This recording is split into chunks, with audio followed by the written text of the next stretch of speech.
Hi, and welcome to StampingSmiles.com. Today I want to show you the features and the benefits of the tabletop cutter, and it's just a wonderful tool. If you don't have it, you have no idea what you're missing, but I'm about to show you what you are. And so you get your cutter, and let me turn it like this so we can see the whole thing. And this is what it looks like, but it's about to get bigger. Underneath is stored and tucked away for you the handle and an extended ruler. And this is supposed to be either a carrying or it shows a paper clip, but I carry it by that a lot because I put it up and down off my shelf, but I just can't, I use it all the time. I can't imagine not having it. Once you have it, you will love it. And so the handle just slips right on. Handle slips right on here. All right.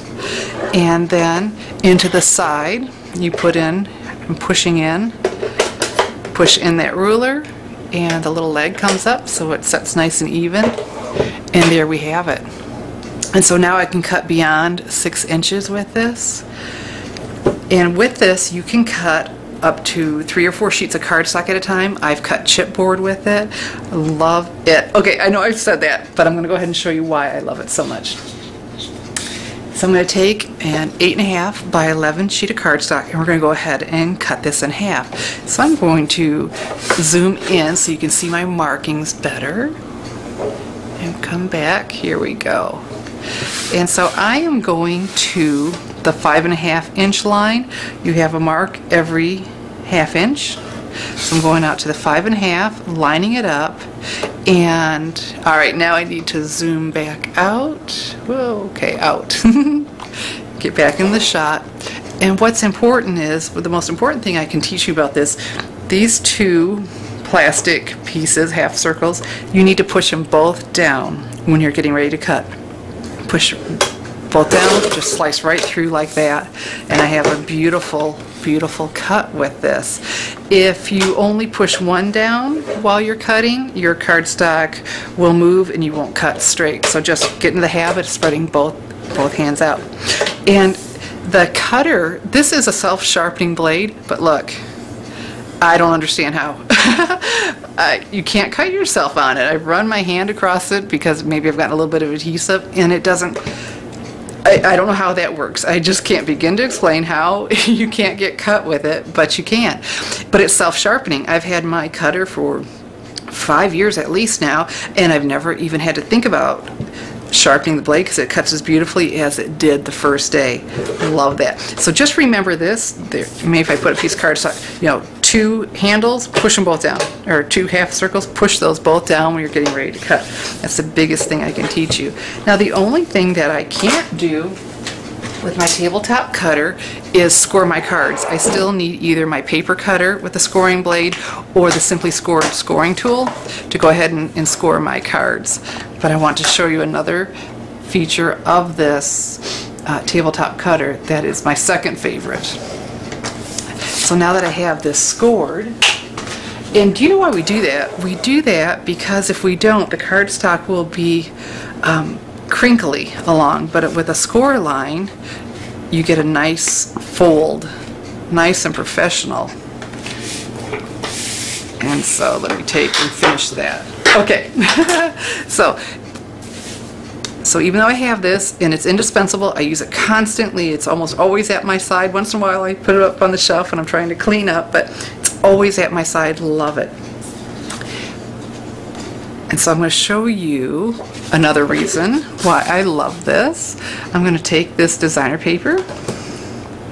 See, I'm lining this up, making sure, I have to be lined up straight here to get a straight cut, but I have to push down both, slice right through like butter. And then I'm going to go ahead and cut this at 5.5. All right, so let's set this aside for a moment, and I need to adhere this piece. I'm going to use my snail adhesive that I love, and so I want this piece to go from edge to edge. It's a look that's a lot of fun, and what do you do when you slice too big or sometimes too small? And you can do the paper snips, but sometimes we're just not as straight as we'd like, so all I do is step back over here, put this in my cutter, line that up and just slice off. Look at that. And so I can just slice off the smallest little amounts, and now I have a perfectly straight edge. That is very important to me.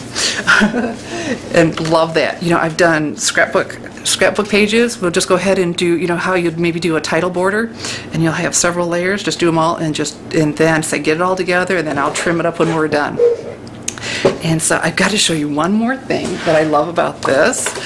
I make my own thread because you can cut the smallest little slivers.